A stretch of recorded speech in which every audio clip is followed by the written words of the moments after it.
Svaki se balkon može organizovati tako da proizvodi vlastitu hranu. U saksijama se može proizvesti sve od povrća do voća. Sve o tome možete da vidite u playlisti Balkon Bio Bašta, a danas idemo dalje. U današnjoj epizodi radimo smenu kultura, uvodim glavne kulture u naše saksije, pokazat ću vam kako ću rešiti izrastanje i močiranje krompira u cegirima i pričat ćemo o resursima. U današnjoj epizodi ubacujem glavne kulture u svoje saksije. U nekim saksijama već ima glavnih kultura i dodat ću drugu ili treću kategoriju plodoreda. Ovdje je druga kategorija plodoreda gdje se smenjuju kulture. Kao što vidite, radit ću i sistem vezivanja krompira u cegerima, s obzirom da je krompir nikao i pojela sam tu dosta rotkvice i salate. Treba da se popune žardinjere, zatim da se na neki način doda treća kategorija plodoreda i u ovu saksiju koja je puna. Za sve to potrebno nam je puno sadnica, sadnice salate, zatim praziluka, radit ću neke zanimljive kombinacije. Ovo je crvena loboda koju želim da ubacim u saksije, krastavac, a ovo je ovdje rotkvica koja se zove zmajev rep, jedu se plodovi, cinije, ančoča, Bolivian giant ančoča, kadifice, dragoljub, spremne su sadnice visoki i niski boranije, paradajz, paprike i patliđan. Sve to ubacujem u saksije u ovoj epizodi. Prvo ću rešiti ovu saksiju. Ovdje je ubačeno u centralnu zonu kelj. Ukoliko se sećate, obavljena je setva, ovo je reciklaža. Jedan stari lavor koji sam pronašla. Svu salatu i luk sa ove strane sam pojela. Ovdje imamo još one male rotkvice koje su posejane kasnije i još lukova. Šta ću ovdje da ubacim? Sadnice visoke boranije. Ubacit ću kadifice. Ubacit ću jednu rotkvicu koja se zove zmajev rep i ciniju. Također ubacit ću i dve sadnice crvene lobode. Ono što vam stalno savjetujem kada su u pitanju saksije, odnosno uzgoj u posudama, jeste da koristite sadnice, a ne semena, jer semena vrlo često mogu da padnu na samo dno i na taj način imate promašaj. Ovo je prva saksija koju želim da rešim. Ovdje imamo kelj, ostalo je nešto luka i rotkvica i sada ću to da popunim glavnim kulturama iz različitih kategorija. Visoka boranija, loboda, kadifica, zmajev repak, cinija. Evo, ja sam obavila sadnju, ubacila sam na jednu čašu, odnosno jednu kućicu visoke boranije i odmah sam stavila grančicu da je drži. Naravno, to neće biti dovoljan nosač, ali za početak je dovoljno. Praziluk ovdje nisam ubacila zato što imamo već puno lukova, to je jedan od posljednjih turnusa. Ima i nešto salate, ove rotkvice tek čekam za berbu pa ćemo tu da nastavimo sadnju. Ubacila sam lobodu. Kada se izvadi loboda, s obzirom da su visoke sadnice, potrebno je da ih posadite duboko do prvih listova. Evo kao što sam to ja odradila. Ja se nadam da ste upoznati sa lepotom i ukusom francuske lobode. To je ta crvena loboda, ona raste visoko i sa nje se beru listići. Vrlo dekorativna i ukusna biljka. Ovo je rotkvica koja se zove zmajev repak, raste visoko. Također i zaštitit će mi kelj, njega želim nešto kasnije da jedem. Za sada je ova saksija gotova, ubačene su kadifice, ubačena je jedna cinija, to je sasvim dovoljno za ovu posudu, s obzirom da nam trebaju oprašivači za našu boraniju, ali i za ove rotkvice. Sada to ide u hlad, jer sveže presađene biljke su pod stresom i ne treba im ovako jako sunce. Ovo je saksija o kojoj sam puno govorila i puno sam je snimala. U pitanju je ozima saksija koja je napunjena sa suncokretovim drškama. Ovo su drške sa strane koje obezbeđuju dovoljnu količinu kiseonika za razlaganje organske materije koje je unutra. Pogledajte tu epizodu, nalazi se na playlisti Balkon Bio Bašta i jedna od tih epizoda pojašnjava kako ja zapravo pakujem ovo punjenje za saksiju. Ovdje su bile 2 cvekle koje sam izvadila i pojela. Jela sam njihovo lišće, bili su mali plodovi. Ovo su blitve prošlogodišnje koje su ubačene i ono što je tipično za saksije, naročito kada su u pitanju višegodišnje biljke, odnosno dvogodišnje biljke koje dvogodišnje cvetaju, jeste njihovo rano cvetanje. Evo, ona već pušta generativne listove, generativne grane, znači obe kreću u cvet i to je ono što zapravo nije poželjno u saksijama. U saksijama je potrebno da imate biljke koje stalno jedete, jer jedna ova materinska biljka će vam zapravo zauzeti čitavu saksiju, sad nje ćete uzeti seme, tako da ja savjetujem da ošišate ovu biljku i da materinsku biljku prebacite u drugu saksiju. Dakle, skida se kompletno lišće i ova materinska biljka može da raste u jednoj maloj saksiji, to ću vam pokazati dalje tokom snimanja. Ovdje mi dakle ostaje samo ovaj kelj, uklanjam ove blitve i šta ću dalje da ubacim zajedno sa keljom. Na mesto ove blitve 3. kategorija plodoreda, niska boranija. Na mesto ove blitve 1. kategorija plodoreda, u pitanju je paradajz. Dakle, imamo 2 prve kategorije plodoreda. Zatim ubacujem salate, nekoliko salata kao drugu kategoriju plodoreda i naravno ovdje ću ubaciti 2 praziluka. Praziluk je spreman za presadnju, samo ću ga šišati i ubacit ću 2 sadnice praziluka i to će biti sasvim dovoljno za ovu saksiju. Kada je u pitanju vaš balkon, ne morate u svaku saksiju da ubacujete cveće, zaista ta organizacija treba da bude funkcionalna, dovoljno je da 5 saksija ima u sebi cveće da privuče oprašivače. Sada idem sa sadnjom. Kada je u pitanju prebacivanje blitve, kao što sam rekla, sada je neophodno nju pripremiti za presadnju, u pitanju je materinska biljka. Sve ovo treba skinuti kao hranu, naravno. Sve se ovo može pripremiti, sve što uzgojite u saksijama, znate kako ste uzgojili i to je vaša hrana, ali jako je bitno također prerediti ovo lišće kako bi se koren primio. Vama treba vlastito seme i vrlo je bitno da vodite računa o tome da uvek ostavljate materinske biljke, ali se materinske biljke ostavljaju u zasebnim saksijama. Dakle, ne u onoj velikoj koje vam služe za proizvodnju. Evo, ja sam ovo dobro sredila. Evo kako izgleda njen koren. Sada ću malo da ošišam i njen koren. Vrlo je bitno da bi se biljke primile da se ošiša koren. Na taj način se stimuliše razvoj mikrokorenčića i brže primanje biljaka. To što sam mogla da uzmem za hranu, ja sam uzela kao hranu. Sada ću sve ovo da ošišam, jer će ponovo izbaciti generativne stavke. Ono što je istina, svako biće želi da ostavi potomstvo.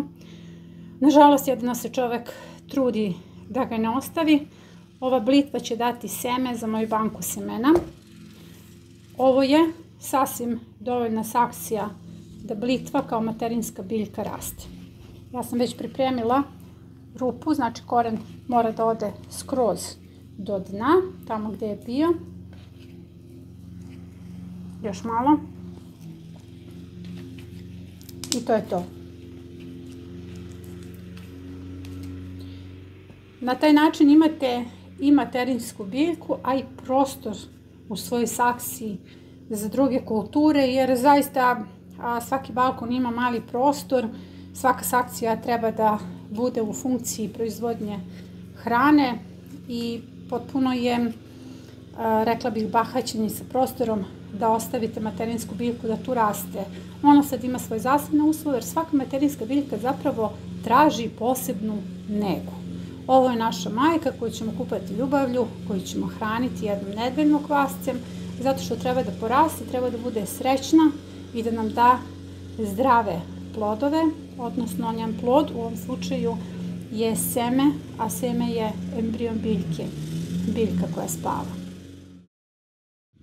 Kako sam izvadila blitvu i prebacila je u zasebnu saksiju, tako sam ovdje dodala kulturu o kojima sam i rekla. Imamo 3 kategorije plodoreda. Treća, niska boranija, druga i 3 prve. Ova sakcija će trebati malo više dohrane tokom svoje sezone, ali tu smo da je hranimo. Ako držite saksije vani, tekuća biljna đubriva su u opticaju, ako ne, imate vrlo efikasno đubrivo od kvasca. Praziluk je ošišan, ubačen je ovdje sa strane. Ovo je Cherry Paradise, već se sprema da cveta. To je taj prvi signal koji sam dala zajednici za prvi turnus paradajza, onih 10 semenki koje volite, odnosno one sorte koje najviše volite. Idemo dalje. U ovoj saksiji je druga kategorija plodoreda, rotkvice. A ovdje sam već brala rotkvice, evo rotkvice koje dospevaju za berbu.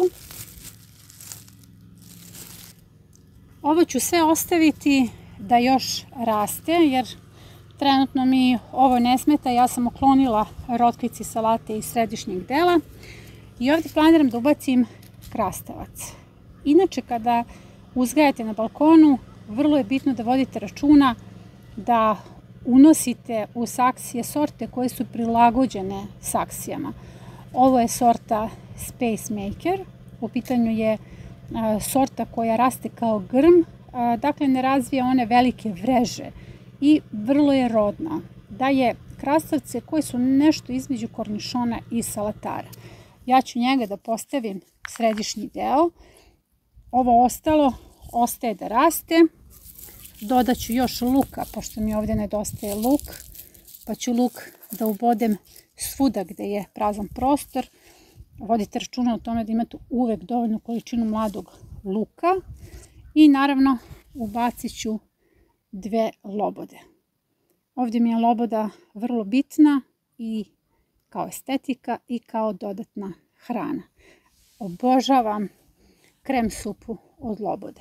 Naravno ovdje nam nedostaje zbog oprašivača i neki cvet, odnosno u pitanju su sideratne biljke koje imaju osim toga što privlače oprašivače i svoje uloge zaštite od nematoda, zato ću ovdje da ubacim i jednu kadificu. Evo ja sam obavila presadnju, ubacila sam lukove, tu su rotkvice, lukovi će sačekati ove salate.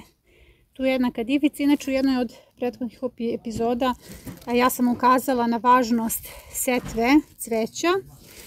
Ovdje je ubačen krastavac, ostaju rotkvice i salate. Imamo jednu lepu gužvu i dodatak još hrane. I jedan svežan luka je vaša hrana i uvek imajte dovoljnu količinu sadnica luka kako biste popunili vaše saksije. Ovdje imam praznu saksiju koju ću na sljedeći način da organizujem. Prvo ću ovdje da ubacim visoku boraniju, ali uz nje i jedan suncokret. Ja se nadam da već imate spremne sadnice cveća za saksije. Dalje kao glavnu kulturu ubacit ću jednu papriku sa ove strane. Pored toga ubacit ću žute rotkvice, malo luka i nekoliko sadnica blitve. Ovo je blitva u boji, potrudit ću se da izaberem i zelenu i žutu i crvenu, već se vide njihove drške.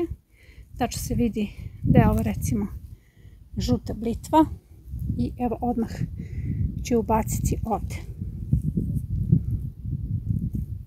Ovdje ću prvo da ubacim sadnicu suncokreta, pa tek onda visoku boraniju. Evo, odlična sadnica. Jer želim lep prizor, želim da se visoka boranija pentra uz suncokret. Suncokret je vrlo zahtjevan i ova saksija će naravno tražiti dodatnu hranu, naročito jer ovdje imam i glavnu kulturu koja je vrlo zahtjevna, kao što je paprika. Evo, ja uspijevam jednom rukom da snimam i da sadim. Dakle, ubacila sam tek jednu. Sada ću ovdje da napravim prostor za visoku boraniju. Divan koren. Ova visoka boranija je zapravo sestra od Blauhilde, žuta sestra Blauhilde. To su one žute olovčice, ali rastu visoko, odnosno kao visoka sorta. I to je sada posađeno. Ovdje ću da ubacim nekoliko lukova, zato što želim mladi luk. Uvek se može ubaciti druga kategorija plodoreda. To će biti dovoljno za jedan obrok. Ovdje ću ubaciti sadnicu salate. S obzirom na kratku vegetaciju, to će brzo i da završim. Evo i ovdje jednu. To je druga kategorija plodoreda i pripadaju kulturama iz brzog uzgoja, tako da se to vrlo brzo skida iz same saksije. Dakle, to ne računajte za kulture, nego samo za čuvare mesta. Evo, sada ću ubaciti sadnicu crvene blitve. Evo je. Stavit ću je ovdje. I jednu sadnicu zelene blitve. Tako da ću imati boje u ovoj saksiji. Jednu sadnicu lobode. Nju ću ovdje da ubacim. Mora duboko. Još malo. Ovako položit ću je. Znači do prvih listova. I ovdje ću sasuti sjeme rotkvice. U pitanju je žuta rotkvica. Malo sjemenkica.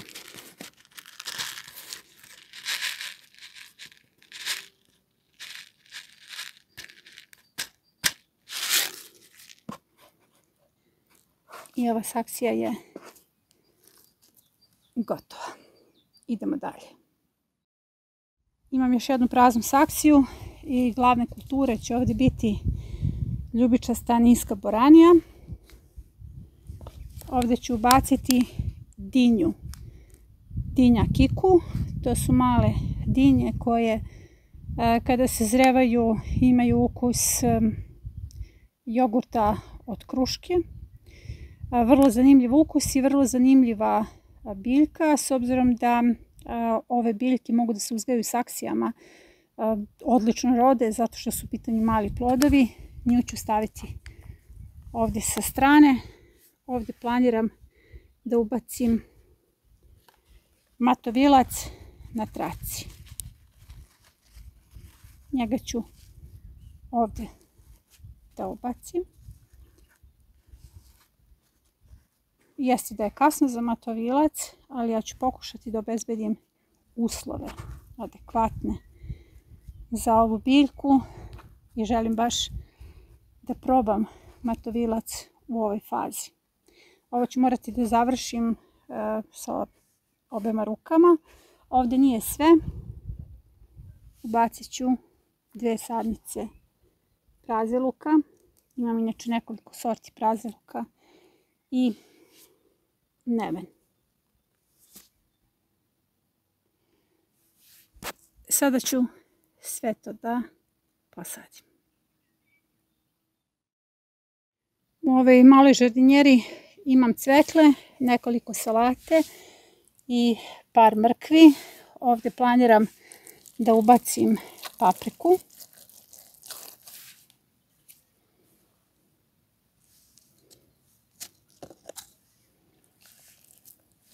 Naravno, bit će potrebna dohrana. Jednu papriku. Zatim zmajev repak. Piton je visoka biljka, kao što sam rekla.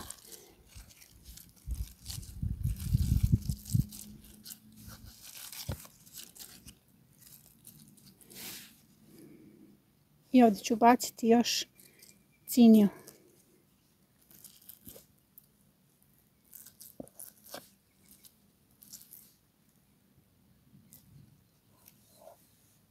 To je to. Sasvim dovoljno za jednu saksiju. Ovdje imam za sad 2 kategorije plodoreda.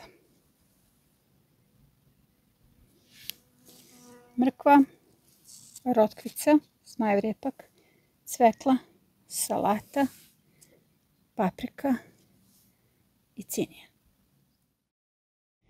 U ovoj saksiji imam samo drugu kategoriju plodoreda, luk, salate, mala cvekla koja će tek da poraste i ono što ću ovdje da ubacim jeste jedan dragoljub sa strane i pedatu. Pedata raste kao krastavac i voli saksijski uzgoj. Nju ću ovdje da postavim. Ovo je jedna gusta saksija. Već ima puno plodova i već sam brala. Evo imamo ovdje rotkvice, uskoro za berbu. Lukovi, također uskoro za berbu. I ovdje je ubačena glavna kultura, a to je kelj. Sve su ovo kulture iz druge kategorije plodoreda koje čuvaju mjesto. Ali ja želim da ubacim ovdje paradajz, da raste uz kelj. I ono što ću da uradim jeste da izbacim samo nekoliko plodova u centralnom delu, a koji ću prebaciti u drugu saksiju kao sadnice. Evo ovdje je i luk ću ubaciti u drugu saksiju. Evo ima malu rotkvicu, ona se može i pojesti, a može se presaditi. I sad sam oslobodila prostor da ovdje ubacim sadnicu paradajza. Ovo je paradajz. Šeri će ići upravo u ovaj deo. Meni ovdje trebaju sada 2 ruke, ovo spremanje da cveta, kako bih precizno ubacila sadnicu unutra. To je taj princip ubacivanja glavnih kultura usred brzog uzgoja. O tome sam pričala na posljednjem predavanju i uskoro će to predavanje da bude emitovano na YouTube kanalu. Evo ja sam uspjela da ubacim paradajz. Paradajz se nalazi pored kelja i naravno oko njega ozbiljna gužva hrane, jer to je nešto što sam htjela. Ono što mi je ostalo u ovoj epizodi da uradim jeste da povežem ovaj krompir, odnosno da ga malčiram. Krompir se nalazi u cegerima i kao što znate ja sam te cegere sadila, sada je vreme da to vratim. Te kaiševe nazad. A ovdje sam izvadila dosta rotkvica i salate, to ste mogli da upratite u prethodnim epizodama. Sada ću da izvadim ostatak. Ovdje ima i spanaća finog, vidite, fin spanać je porastao unutra i sada ću ja sve to da izvadim kao hranu danas, da bih oslobodila krompir, jer želim da vam pokažem kako ću ja zapravo krompir da vežem. Evo imamo još spanaća sa strane. Ostao je sada, samo imamo još jednu rotkvicu. Evo imamo još ovdje. Sve to ide kao hrana danas i ovdje je sada ostao samo krompir. Vidite, ovo je fino nikao. Sada on treba da se malčira i da se dalje zagrće. Da bih to mogla da uradim, potrebne su mi male pritke i napravit ću nešto kao mrežu. Ukoliko ste gledali krompir grmove od trave, princip je sličan.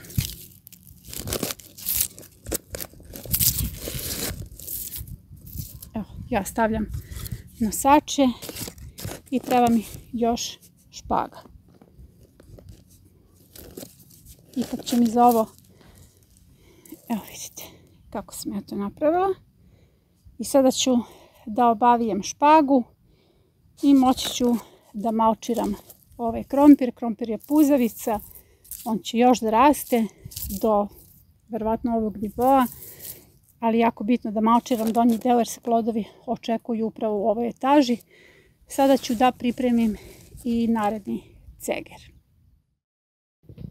Evo, kao što vidite, ja sam ubala ove štapove u cegere i sada ću stavim špagu i moći ću da ga malčiram. Evo, to je to. Napravila sam neke vrste držača, odnosno nosača i krompira i malča.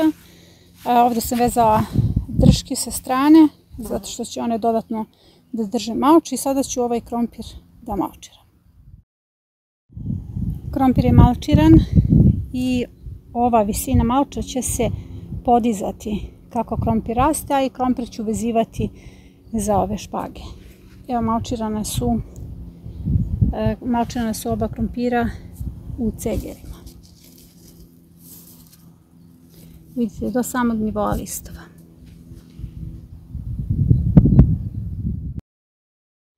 Kao što sam rekla, u ovoj epizodi ćemo pričati i o resursima.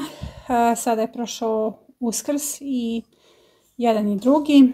Imate puno lukovine, ja se nadam da ste farbali jaja u luku.